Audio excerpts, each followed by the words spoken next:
welcome back to the channel. We are in the most beautiful location this morning. I took a little drive to the coast.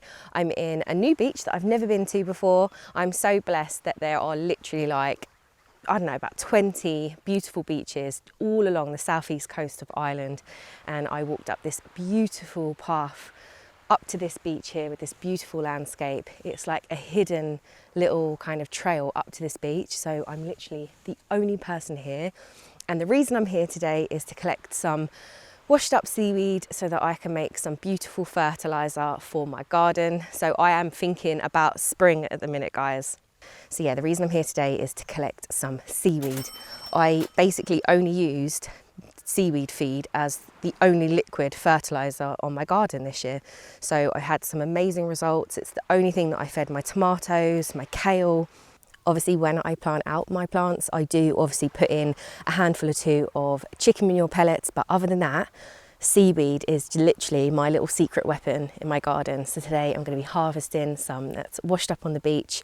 In Ireland, you're obviously allowed to take a little bit of seaweed for personal use, and it's the best tip I can give anybody that wants to boost productivity in their garden. The soil loves it, and I just think it's just the best free resource that you can get to feed your garden. With the cost of compost and everything going peat free, everything just doesn't feel quite the same. So this is my little secret weapon that I use in my garden. So let's go and harvest some seaweed and I'll show you how to make a very simple seaweed fertilizer. So we've got our supplies of seaweed. Let's head home. Before we plant out some spring bulbs, we are going to warm up with a hot cup of tea, a cheese and tomato toastie, because it was a little bit nippy whilst I was out at the beach. So the spring bulb varieties that I have chosen to sow are 2 tulips.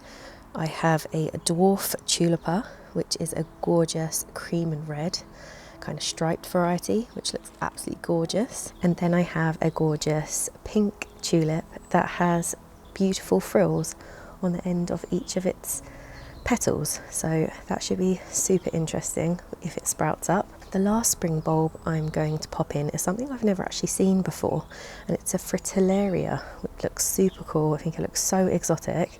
And if they pop up in the spring, I think it's just going to give so much interest. They look so exotic, and for like a mild climate in Ireland, I think I'd be so happy to grow something this interesting in my garden. This is an old piece of chive that I rescued from the flower bed that was here that I want to keep. Pop that down there, might grow back in the summer. This is some oregano and some beautiful rosemary that I also would like to keep. So I do need to find a permanent home for them, but I haven't decided where my herbs are going.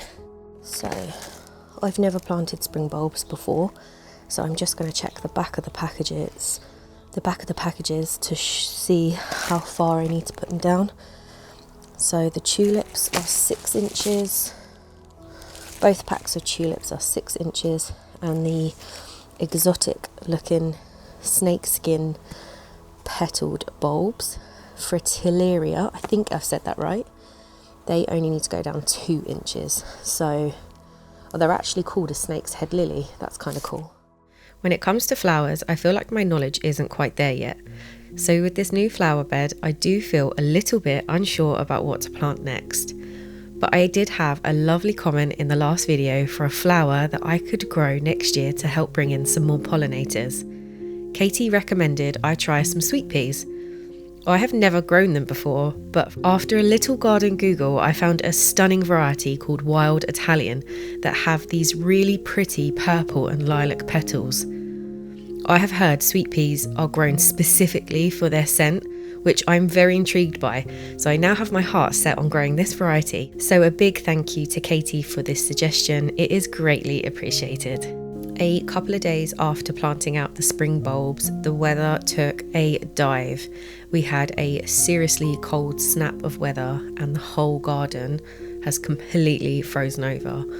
The temperatures got as low as -5, so I am a little bit unsure what the fate is for these tulips and the other spring bulbs that I've planted out into this bed, because everything is rock solid. I can't even lift up the cloches that are over my broad beans because it's frozen into the soil, and it has just been unbelievably cold.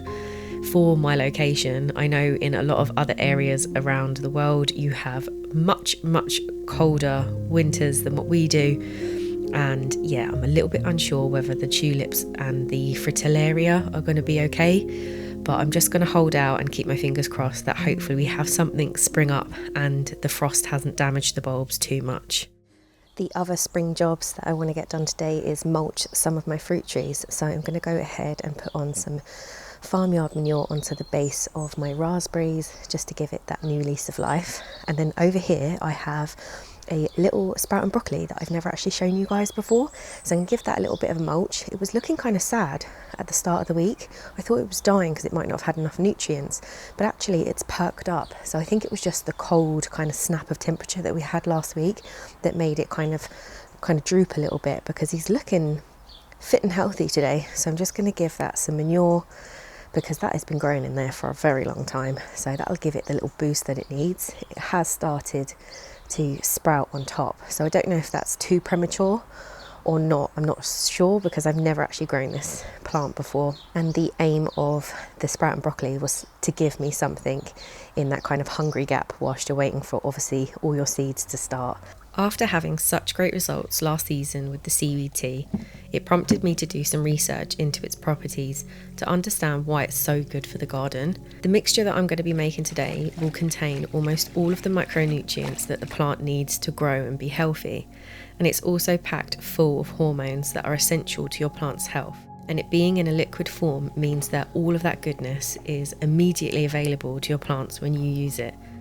The list of benefits for homemade liquid seaweed tea, or seaweed fertilizer I should say, not tea, don't drink it.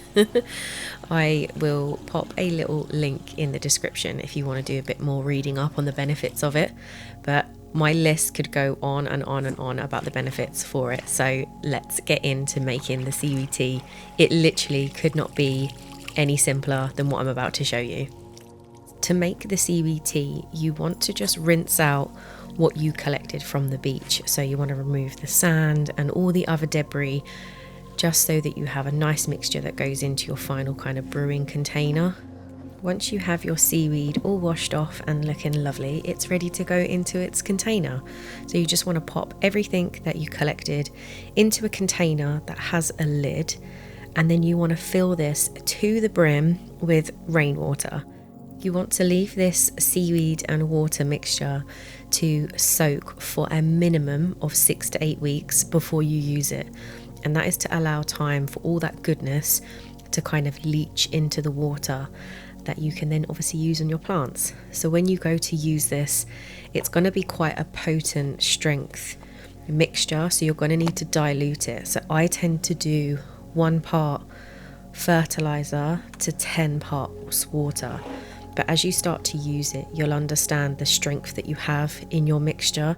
And there you have it, a really, really simple, free way to make a absolutely amazing seaweed liquid fertilizer at home. So all I'm going to do now is just leave that steep for the next few months, and by the time planting out comes with all my little salad crops and things, depending on when our last frost is, it'll be ready to use and give everything that boost that it needs to start the season.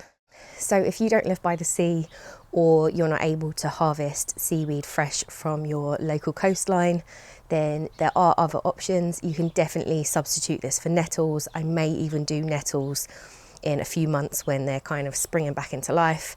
But you can also use a dried seaweed option. There are some amazing brands out there with dried seaweed that's wild, they're organic, so you can definitely kind of have a look around your local garden centre for some dried seaweed. So this is the one that I use. It's by Ocean Leaves. It's a wild organic seaweed. It comes with all the dosage measurements on the side. It comes with a pre-measured scoop inside as well, and it's by a local company in Wexford, which is super cool. So yeah, I love to support local businesses. So if you are in Ireland, you can probably get this in any garden centre, but I did buy this from Johnstown Garden Centre in Naas. So yeah, a little bit of a drive from where I am, but I do love going to that garden centre, so that's where I picked mine up. Thank you so much for hanging out with me. I have to get Roo-Boo into the bath because she absolutely stinks like seawater, and I will see you very, very soon, guys. Bye.